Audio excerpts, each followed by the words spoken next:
Baruch atah Adonai Eloheinu melech haolam, shehakol nהיה bidbaroi. Chaim l'chaim v'bracha.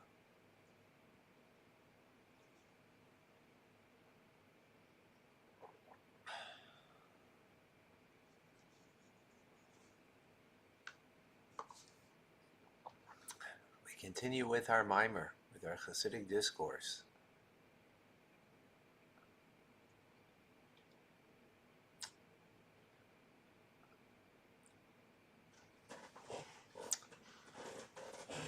Vasi Lagani. And we are in the depth of the mimer to understand what it means that we receive a divine pleasure, a divine power to wage the battle of life, to wage the battle of from within and from without, of light over darkness.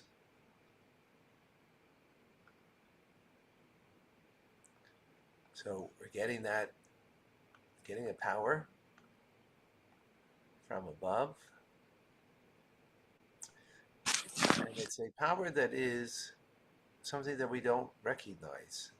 It's greater than sort of self-realization.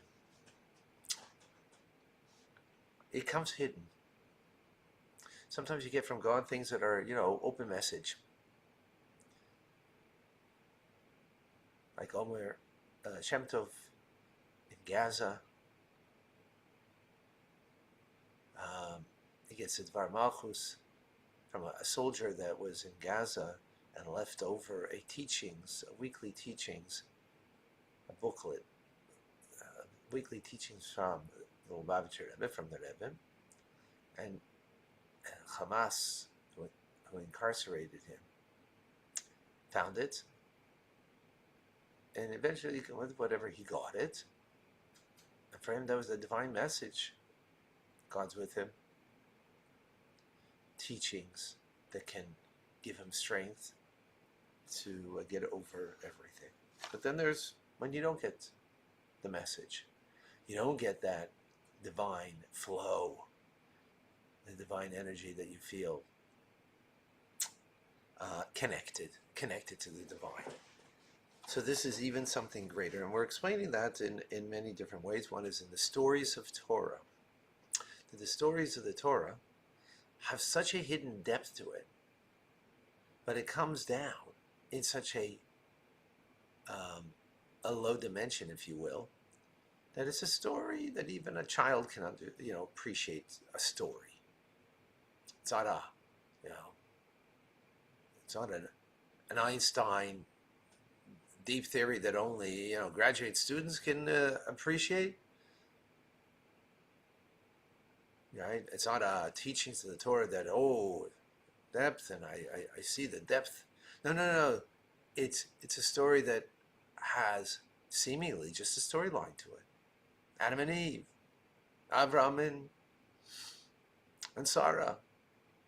No. Hidden in there is the greatest depths. So we began with this idea of to be understood by what the Baal Shem Tov explains about the stories of Torah. And he gives a metaphor of a king that sent away his only son, who is beloved. He sends him to a far off distant place. Why? And so he explained, Baal Shem Tov says, in order that the king, the son too, will have greater pleasure.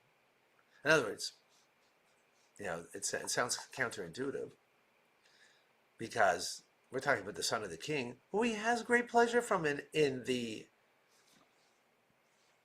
palace of the king. He has great pleasure from him. But it's for more pleasure. Actually, what we will see in the end, it's not just more pleasure, it is a different, profound, deeper pleasure.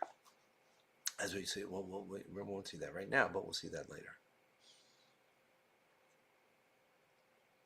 Now, again, it's counterintuitive because, um, usually I have pleasure when my grandchildren are around me.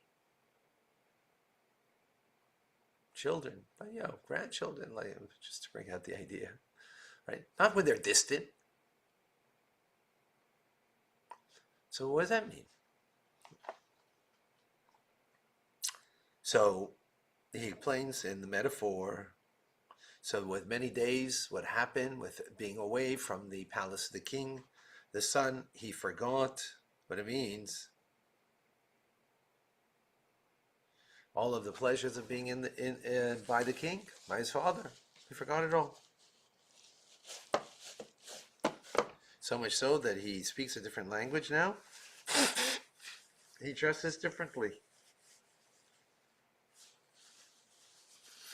And he dresses differently. So the king wants his son back. So he sends ministers, he sends people to go and speak to him. They come dressed as ministers, speaking the language of the king. And the son's not interested.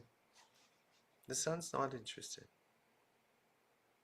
So then finally there was one minister who was a chacham. He was a true wise person. So what does he do? He changes his clothing that he shouldn't dress up and look like a minister. He shouldn't speak the language of the king. He won't speak his language. He'll speak the son's language. He'll dress like the son. Why? Because there's two basic ways we communicate. We communicate with our words, and we communicate with our body language, which the body language begins with the clothes you wear. He wants to communicate to the son, but he has to now communicate where the son's at, not where the king is at, and therefore speak the king's language, and therefore dress in a princely way. No, it's got to change all of his communication in such a way that if you would look at that chacham, that wise person, you wouldn't think he's connected to the king. You wouldn't think he has anything to do as a minister. You think he's, whoa, like look, he became one of it. He became one of them. That's how it would appear.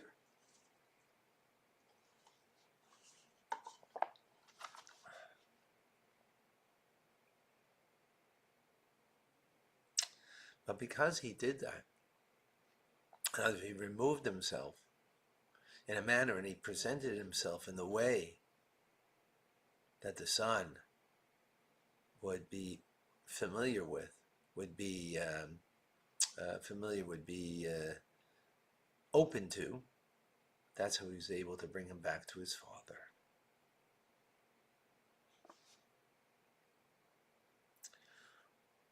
This is the story. This is a metaphor the Baal Shem Tov uses for appreciating the stories of the Torah.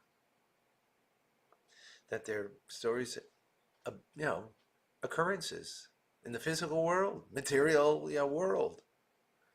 It's not speaking about high, lofty, spiritual teachings. Not at all. Right? So much so that, the 5-year-old and, our children, even before 5, they're already at 3 when they're going to preschool. They're already learning the Torah portion of the week, right? 5 years old, maybe they're, a little more capable of appreciating the story. And they're told the story as a story. Do they see the divine in it? No. But you're speaking their language. It's enclosed in something that, they can appreciate. They can appreciate, oh, Adam and Eve, oh, man, a woman, a tree that has fruit. Oh, Abraham and Sarah, Abraham and Sarah,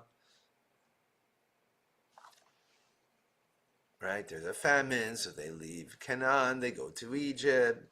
Oh, well, whatever the story is. It's Do they see something more there? No. Do we as an adult see something more? Yeah, how much more? Do we see the divine pleasure in it? Hmm. Do we have divine pleasure in it? Maybe, maybe not.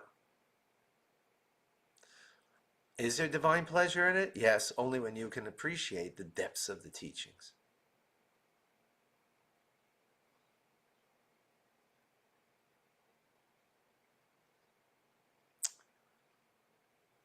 So in the stories, though, the depths are very hidden. In the laws that are given in the Torah, the depth isn't so hidden because it's a law that has a parameter, has an understanding, and there's a more uh, available appreciation of the deeper understanding of that law, whatever from whatever mitzvah it is. Okay, so let's understand this further. Baal Shem Tov's teachings. So he explains the pleasure of the king is, of course, some of this we already explained, is of course when the son is close at hand, right? Sitting at his table, dinner every night, family together, perhaps even breakfast together, whatever.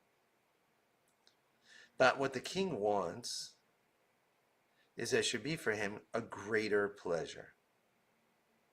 How is this? After he sends him away. Again, totally counterintuitive.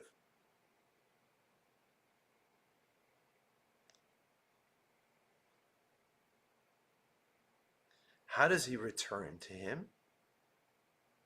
After being distant, he's no longer, right? He's distant. He's no longer got the language from home and the clothing.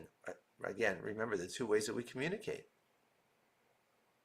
With actual speech, we communicate, and the way we present ourselves, body language, which body language begins, with the clothing that we wear, that communicates something about us.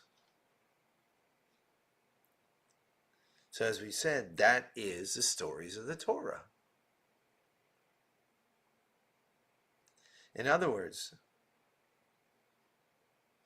in the stories of the Torah that are speaking about, a world, in a material, physical world, right? Again, as opposed to spirituality, that's the point over here, reveals a greater pleasure, a greater divine pleasure.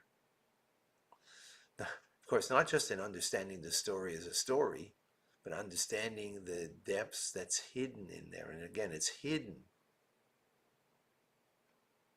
It's so hidden that when we learn it, I know when I'm teaching it, how often everybody's taking it as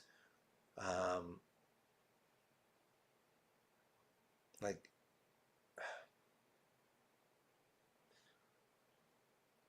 when you're learning Chumash and Rashi, so you got to learn it in simplistic, simple meaning, absolutely.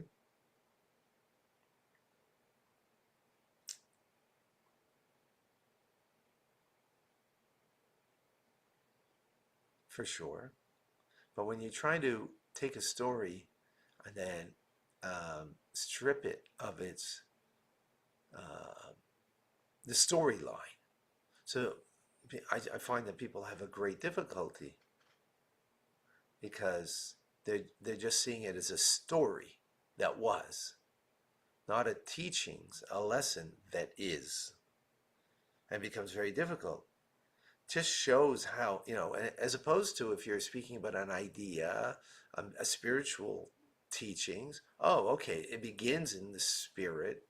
It begins in non-material manner. So therefore, you could, you could, um, you could see the layers more of the spirituality. But when it's something is a story, and that to strip it from that, it's very difficult.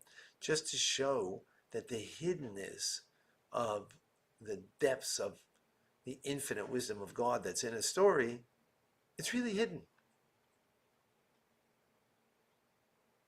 But, and again, so what is the point of the stories?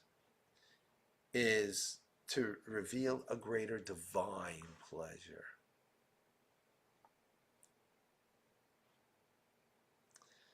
Not just greater quantitatively and qualitatively, but is something that is totally, completely different.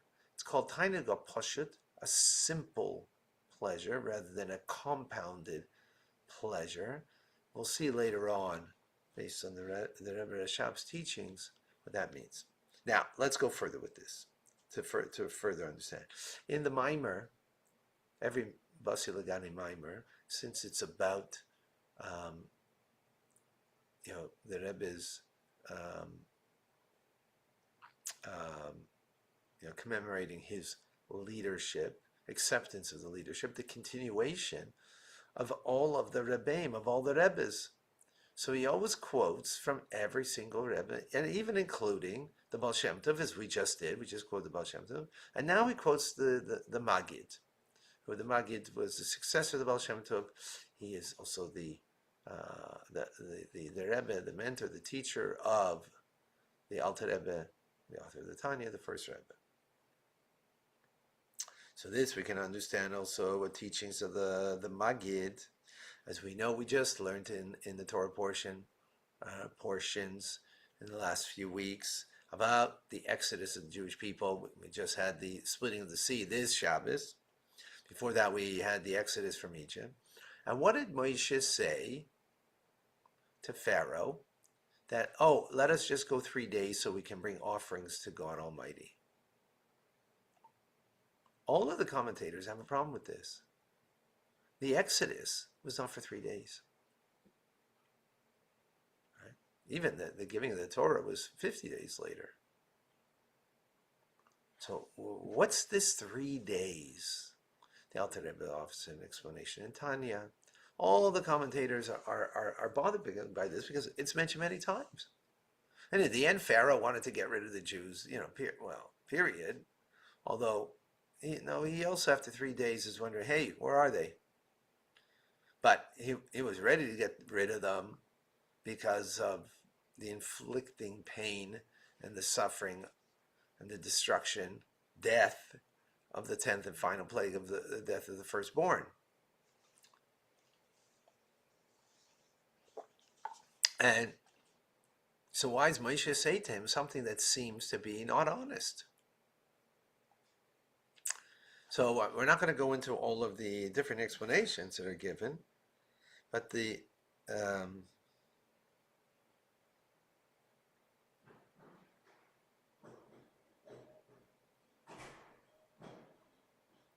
we're going to explain this in a mystical manner, okay, not in the simple explanation. So the 3 days in the desert, that when the Torah would be given at Sinai, it was given in Dibur. God spoke to us. He spoke to 2.5 million people at the foot of Mount Sinai. He spoke the first 2 commandments. I'm the Lord your God who took you out of the land of Egypt. There shall be no other gods before you. Second commandment. Right?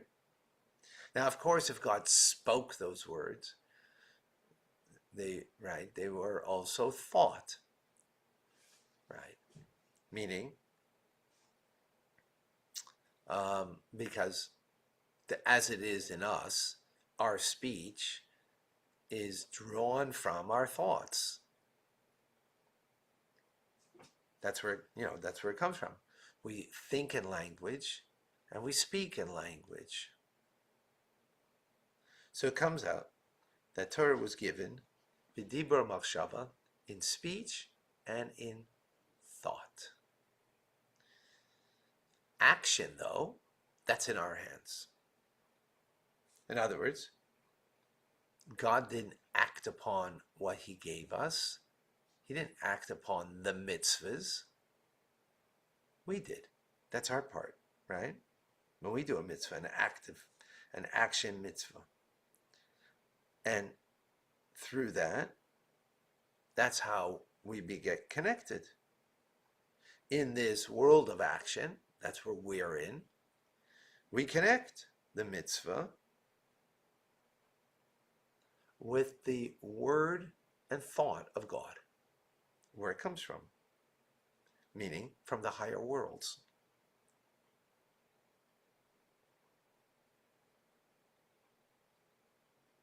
Which, in other words, we're in the world of action called the world of Asiya. Through our actions, we connect to the higher world of speech, and speech comes from Yetzirah, the world of formation. Right, the lowest world is the world of Asiya, the world of action. There's the spiritual counterpart and the physical counterpart. So through our physical act of a mitzvah, right, there's the spiritual counterpart in the world of Asiya, which it evolves and therefore connects to the world of divine speech, which the world of divine speech is the world of Yetzirah, the world of formation, which it then connects to the world of thought, which is the world of Bria. And this is therefore what it means that we're going to go 3 days in the desert. We're going to go with these three worlds to receive the Torah. The world of Bria, which is thought, the world of Yetzirah, which is speech, and the world of Asiya, the spiritual world, right, of action, which is all produced because of the action that we do to connect the three worlds.